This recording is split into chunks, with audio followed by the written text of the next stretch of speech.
मित्रों, समाज में 10 लोगों को सर्वे करते हैं, इसमें 4 से 5 लोगों को पेट की समस्या होती है और पेट में भी खाना खाने के बाद पेट फूल जाता है। तो पेट फूलना, डकार आना, ये सब कुछ चीज़ एक आम बात हो जाती है, क्योंकि अभी जो युवा वर्ग है या मिडिल एज है, उन लोगों को आउटसाइड फूड खाने का ज़्यादा होता है। और जो आउटसाइड फूड में अभी आप देखते हैं तो इसमें एडल्ट्रिफिकेशन ज़्यादा होता है। अभी आपने कुछ वीडियो देखा होगा कि भी नकली पनीर सब जगह यूज़ होता है।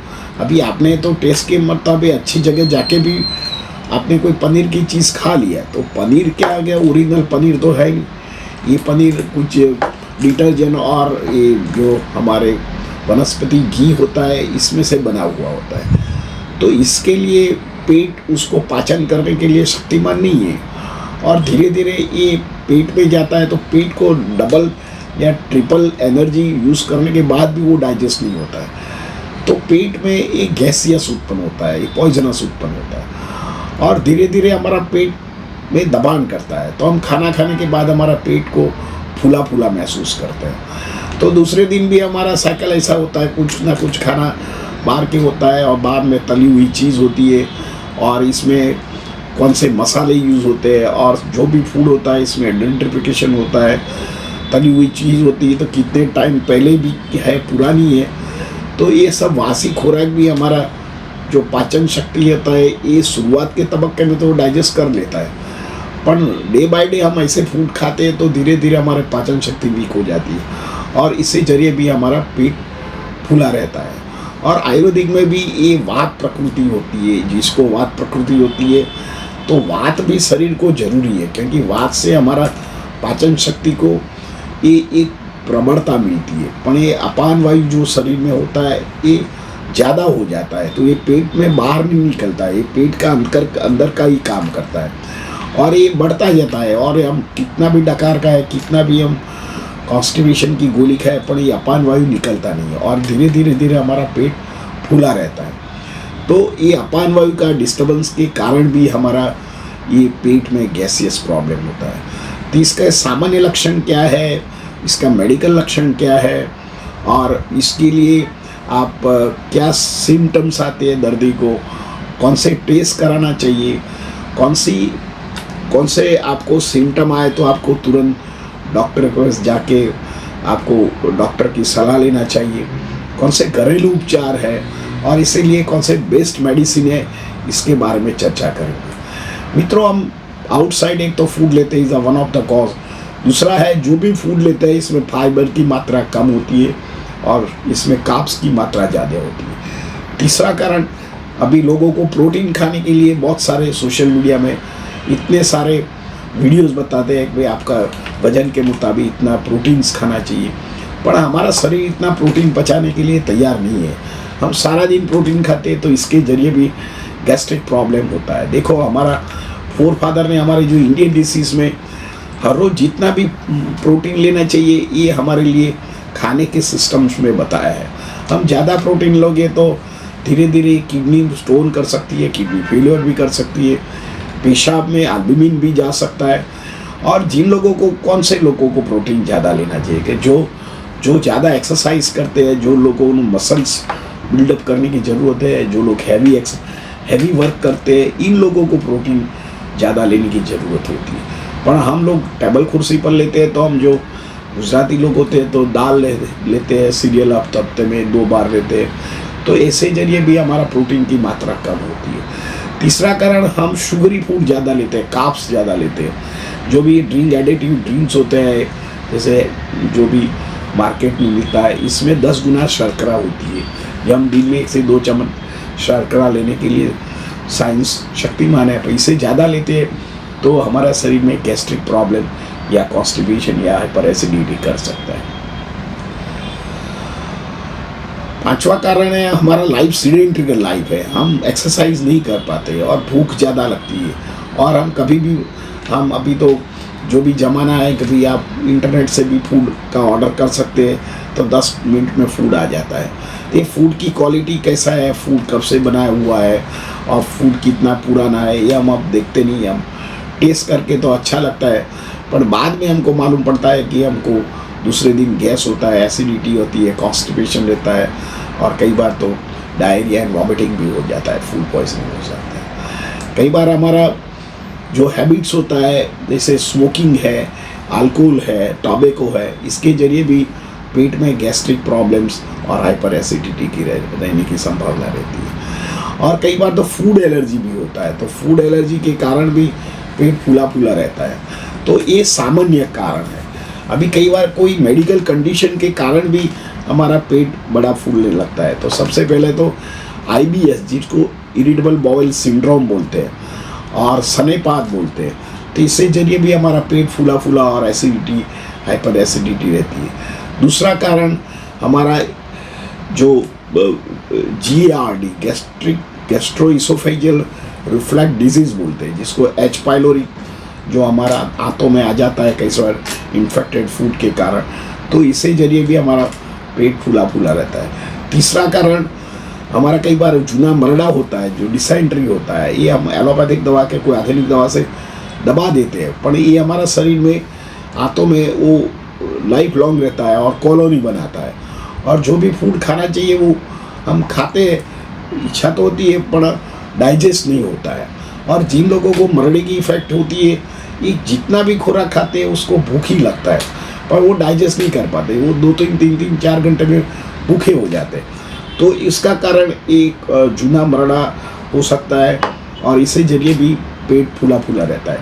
कई बार लैक्टोज इंटॉलरेंस होता है, कई बार दूध होती है, दूध की बनावट होती है, और जो दही खाते हैं, तो इसके जरिए भी लोगों को गैस्ट्रिक प्रॉब्लम एंड पेट फूलने की भी समस्या रहती है। कई बार सीलिएक डिजीज़ होता है, जिन लोगों को गेहूँ है, जौ है, और जो लोग सीरियल्स लेते हैं, तो इनको भी गैस्ट्रिक प्रॉब्लम की एक समस्या रहती है, क्योंकि डाइजेस्ट नहीं कर पाते हैं।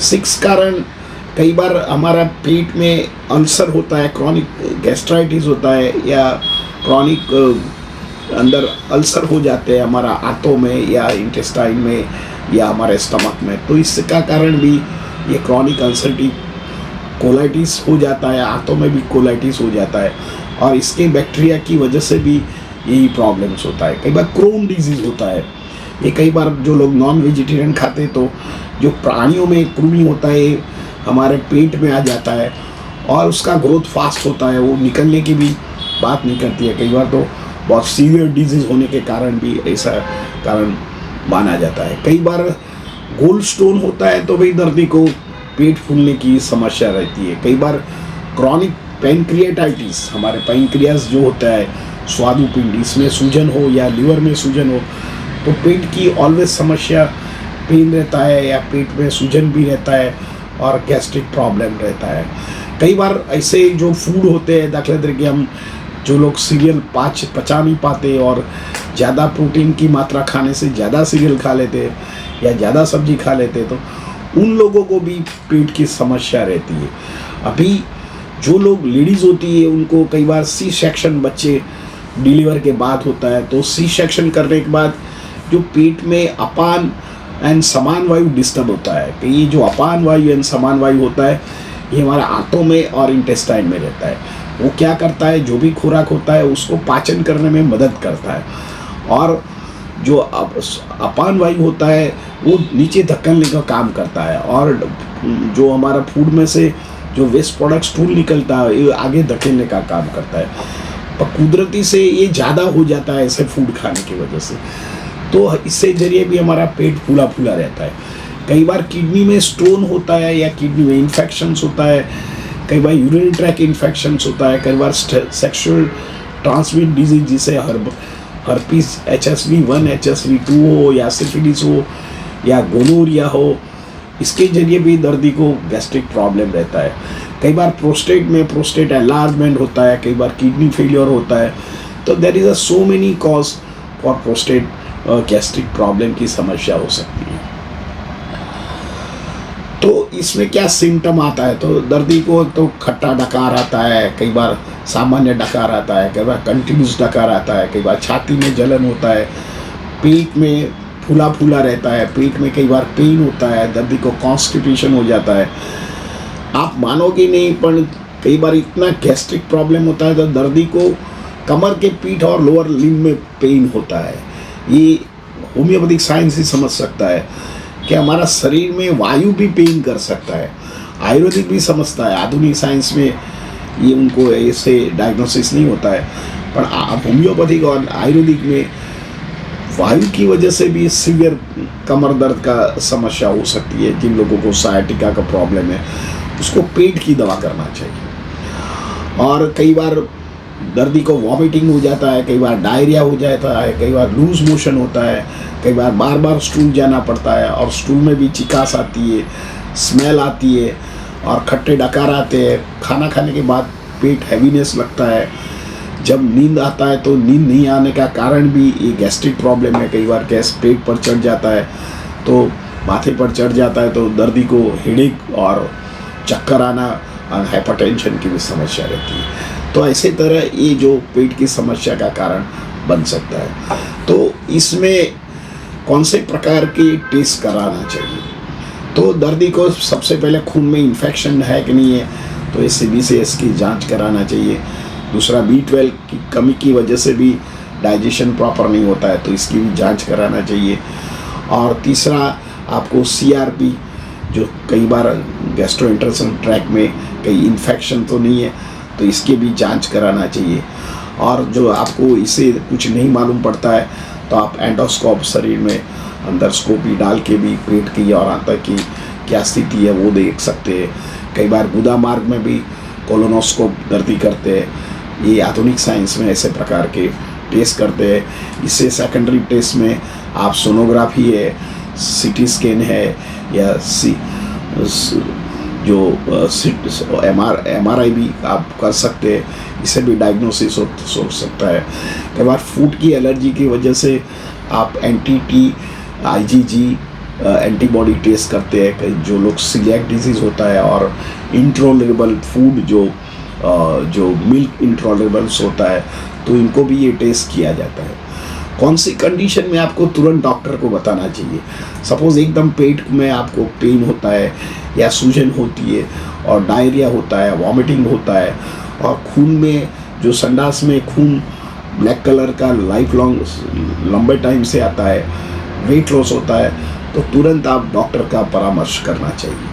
तो इससे आपको अर्ली स्टेज में मालूम पड़ता है कि कोई लंबी या मोटी बड़ी बीमारी तो है ही नहीं। इसमें आप घरेलू उपचार क्या कर सकते हैं? तो आप पहले तो जो भी खाना है ये 30% कम खाइए और खाने में भी आप फाइबर की मात्रा ज़्यादा लीजिए, फ्रूट्स और वेजिटेबल की मात्रा ज़्यादा लीजिए।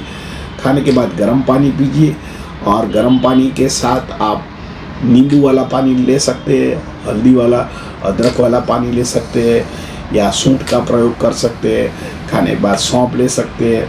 थोड़ा चलने से भी आपको आराम लग सकता है। पर एक्यूट स्टेज में कई बार पेट में गैस होता है तो हींग वाला पानी भी आपको अनुकूल पड़ता है या हींग आप पेट पर भी लगा सकते हैं। सनलाइट में बैठ सकते हैं।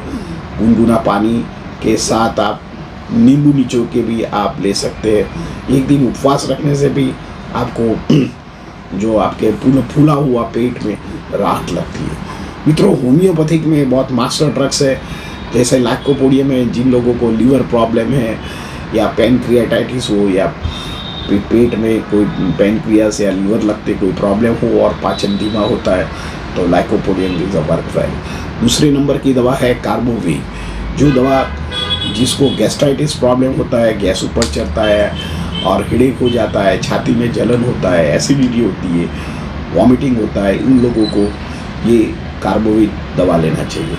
जिन लोगों को नक्सवामी का जो दवा है, जिन लोगों को कॉन्स्टिपेशन की समस्या रहती है और हैवी जो भी खाना खाते हैं तो तुरंत उसको पेट भरा लगता है और पेट में वायु निकलता नहीं है, 2 दिन तक पेट साफ नहीं होता है, इन लोगों को ये दवा जरूर लेना चाहिए। ब्रायोनिया जो दवा है, ये जो लोग पेट खाना खाने के बाद तुरंत पेट पत्थर जैसा हो जाता है, ऐसे कंप्लेन करता है और कमर दुखती है और कॉन्स्टिपेशन रहता है, आँखों में जलन होती है, छाती में जलन होती है, जिन लोगों को जिसको हाइटस हर्निया है या जिनको लैरिंगोफेरेंजियल रिफ्लेक्स का प्रॉब्लम है, इन लोगों को ये ब्रायोनिया दवा लेना चाहिए। और जिन लोगों को शुगर है, डायबिटीज़ है, उनको गैस्ट्रिक प्रॉब्लम रहता है तो होम्योपैथिक में natrum natrum FOSS 6x potency आपको लेना चाहिए। जिन लोगों को पेट में सपोज अल्सर है, एसिडिटी है, आर्जेंटिकम नाइट्रिकम नाम की जो दवा है ये अल्सर में अद्भुत काम करता है। जिन लोगों को खून में संडास में खून पड़ता है, कॉन्स्टिपेशन रहता है, उन लोगों को हेमामालिजाइन मिलीफोलियम नाम की होम्योपैथिक दवा लेना चाहिए। मित्रों, ये जो सब कुछ दवा है ये कॉमन दवा है, पर जो सीरियस डिजीज़ है आप होम्योपैथिक के पास जाते हैं तो आपको सब पूछेगा, आपको हिस्ट्री पूछेगा कब से है, और उनकी ट्रीटमेंट के अंदर रहिए थोड़ा टाइम। कई बार पेशेंट बोलते हैं कि सर हमको कोई बाहर से दवा लिखो। देखो, आधुनिक साइंस जैसा हमारा में साइंस नहीं है। Homeopathic is a individual science. दरेक को ये सिम्टम अलग अलग होते हैं, तो हम पहले तो ट्रीटमेंट देते हैं, 15 दिन बुलाते हैं, 1 महीना बुलाते हैं, 2-3 महीना दर्दी को बुलाते हैं, 2-3 महीने से दवा को सेटल होने में लगता है। बाद में कुछ दवा आती है तो हम पेशेंट को लिखते हैं, पर तुरंत दवा लिखना और एक ही दवा खाया करने तो आपकी पेट की समस्या से आप दूर नहीं हो सकते। ऊपर से आपको ये स्पेसिफिक दवा हो जाती है और टेम्पररी मिट जाता है। तो आप ज़रूर आपके नज़दीक के कोई एमडी पढ़े हुए सीनियर डॉक्टर को आप कंसल्ट कीजिए, और आप हमारा प्रोफेशनल कंसल्टेशन करना चाहते हैं तो आप हमको रिपोर्ट के साथ आप हमारे अपॉइंटमेंट लेके भी जरूर मिल सकते हैं। मित्रों, हमारा वीडियो कैसा लगा, अच्छा लगता है तो लाइक कर दीजिए, शेयर कर दीजिए और शेयर कर दीजिए। धन्यवाद। Thank you very much.